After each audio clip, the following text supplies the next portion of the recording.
Ilang taon ka na, Reynante? 28 years old ka na. Ilang taon na yung sakit mong yan? 3 taon na? Gusto ko lang po maghingi ng tulong sa mga may busilak ng puso na tulungan ako sa araw-araw na gamot ko po. Gusto ko pa pong mabuhay matagal, makatulong din sa ibang makabawi pag lumalim. Kaya sana po dito ng kapital.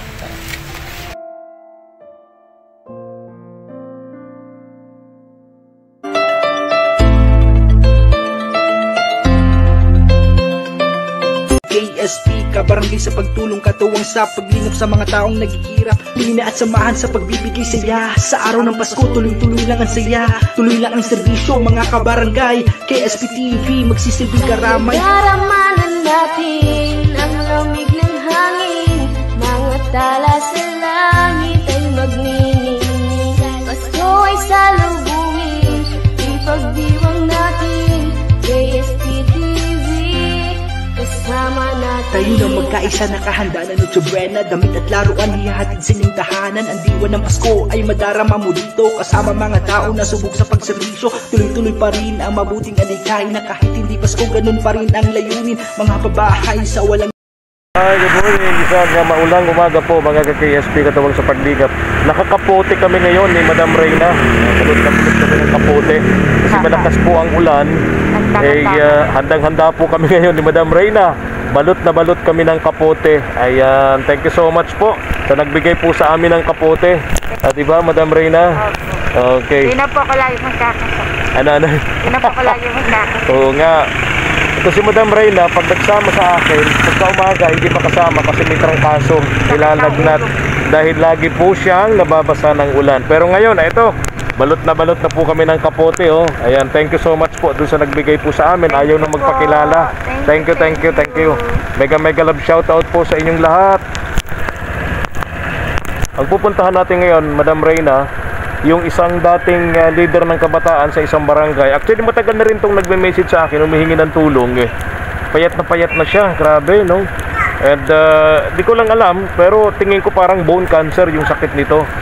Talagang hirap na raw siya. Kaya ngayong umaga, kahit sobrang lakas ng ulan, pipilitin nating makarating para makita natin ang kanyang kalagayan at kung paano tayo makakatulong sa kanya. Tara! Ni Reynante. Tara natin. Kato ka muna, kato ka. Good morning. Hello, Reynante. Kumusta ka? Ha?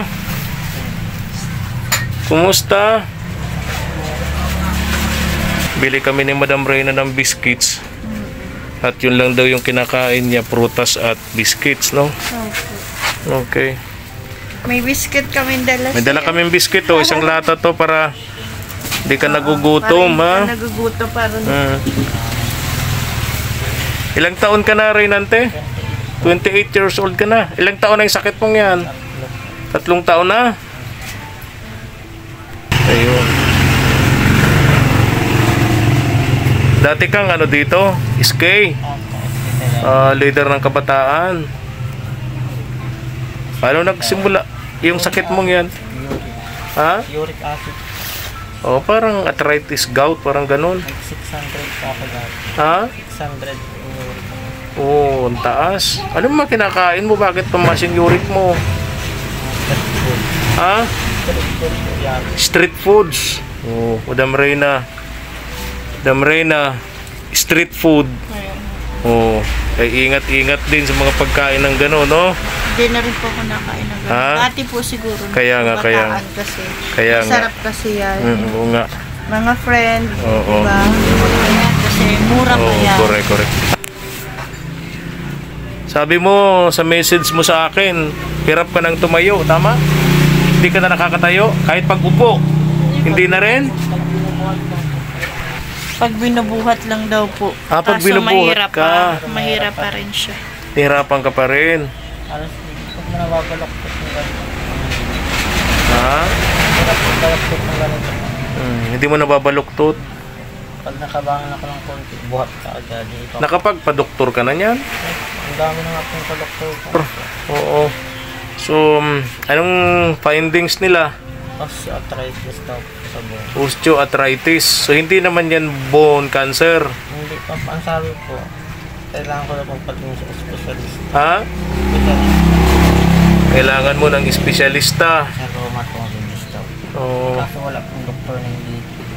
walang doktor niyan dito. Anaga lang po sa kaligot. Sa Naga, mahal yun. Mahal, ano? Tapos po kailangan po schedule daw po. Ha? Schedule. Schedule pa. Nako, Diyos ko. So, ibig sabihin, Reynante, 3 taong ka na nakahiga? Talaga? Sa 3 taong nakahiga na yan, grabe, no? Kita isa. Ha? Lagi pong kita. Walang kita. Anong hanap buhay? Gawa lang nga pala. Gagawa ng salamin sa bahay? Oh, di hindi nga tuloy-tuloy yun, no? Buti kung may magpapagawa. Kung wala, edi mayong kwarta, no? Wala pera. Patay lang po. Yung mga magulang mo, Reynante, sabi mo, broken family kayo. Opo. So, hindi ka rin masyadong matulungan. Hindi. Nasa kabila na po para lahat. Ha? Nasa kabilang pamilya na po para sa dalawa. Yung dalawa. Ibig sabihin, pare-pareho ng may pamilya yung parents mo. Yung tatay mo, may pamilya na. Yung mama mo, ganun din. So, ang tumutulong na lang sa'yo, itong kapatid mo. Patingin nga nung anong bakit nagkakaganyan yan? Hindi na talaga. Masakit siya pag tinutuwid. Oo. Oo. Masakit. Pag hindi ka nakakainom ng gamot, ganyan yan. Hindi ako nakatagilid. Ha? Hindi ako nakatagilid. Hindi ka Straight ka makatagilid. lang talaga. Ha? Kaya pag masakit po, kailangan yung gamot ka. Ha? Pag masakit po, gamot ka. Ano bang gamot niyan? Iskodex sa po ang ginagamot ko. Mahal ba yun? 63 po ang isa. Oo, talaga ha? 63 ang isa.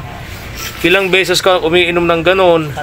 3 beses? Oh, bigat-bigat nga.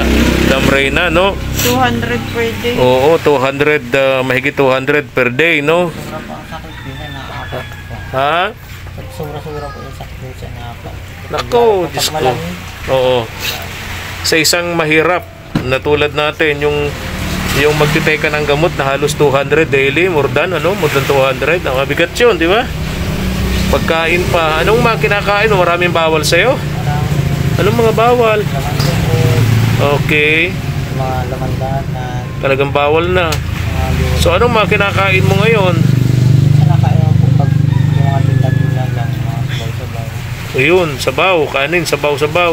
Sabi mo sa akin, madalas mo lang kinakain ay biscuits, no? Prutas as biscuits. Kaya bumili kami ni Madam Reyna ng isang latang biscuits, no? Para hindi ka nagugutom. Ha? May makakain ka pag kanagutom ka, kuha ka lang ng biscuits, no? Napakahirap ng kalagayan na to, no? Ni Reynante. Imagine 3 taon ka. 3 taon kang nasa ganyang kalagayan, nakahiga lang, no? Wala ka ibang nakikita. Wala kang ibang makikita, siyempre. Itong kwarto mo lang, no?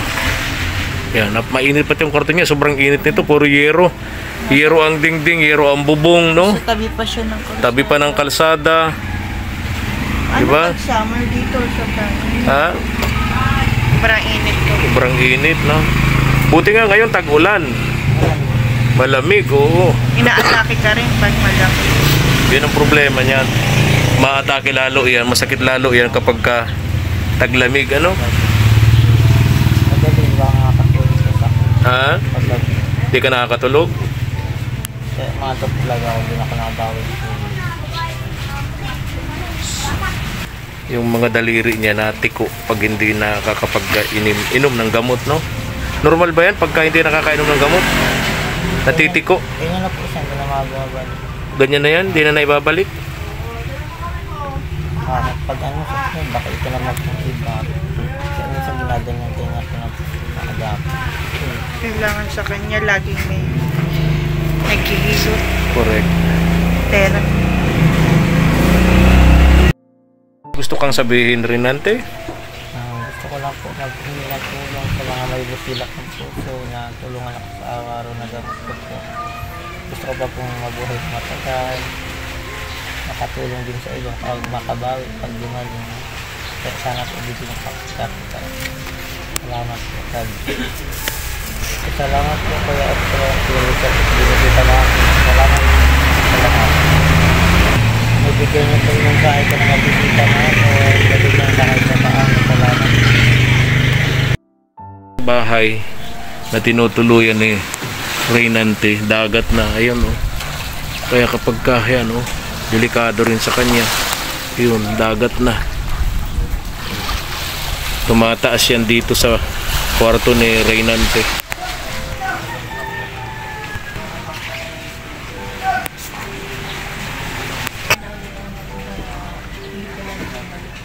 Reynante, may gusto ka bang sabihin sa mga kabataan na nung kapanahunan mo bago ka magkasakit sabi mo halos pagkain mo street foods, tapos ano yun, mahina kang inom ng tubig, gano'n? Ha? Kaya nangyari sa'yo yan? Pabili ka ng gamot dyan, ha? Ha? Oo. Pasensya ka na sa nakayanan namin tulong sa'yo, ha? At hayaan mo at Mabalik kami. kung sakasakali, babalik kami sa'yo, no? Para may reseta ka ba dyan? Reseta? Ha? Wala na bang reseta? Wala kang reseta? Bakit? Wala na. O di paano ko bumibili ng gamot? Yung balik ko nila. Yung balot ng balot gamot, ng gamot. pinapakita mo lang. O pag mamaya, ipakita mo sa amin yung balot ng gamot, ano? Baka sakali makabili kami kung babalik kami rito, ano? Kabalik kami, bibili kami ng gamot mo, ano? Okay. So bahala ka na dyan, ha? Bili kami ng biscuit para hindi ka na magutom. Yun na lang siguro, Reynante, ha? Alis na kami. Pasensya ka na dyan sa tulong namin, ha? At kung sakali, babalik tayo, Madam Reyna, para sa gamot, no? Pinaka problema mo talaga, gamot, ano? Pagkain kasi, hindi naman masyadong, kasi biscuits lang, sabi mo, ano? Yung ibang pagkain, bawal sa'yo, ano? Gatas. Ha? Gatas na lang talaga. Gatas, saka biscuits, ano? Nakaprutas. Kaprutas. Pag nakabalik kami dito, bibili namin. Prutas. Sa prutas, ano bang pwede sa'yo, Reynante? Ha? Mangga, apple, papaya, ano yun. Ayan yung mga pwede sa'yo na prutas.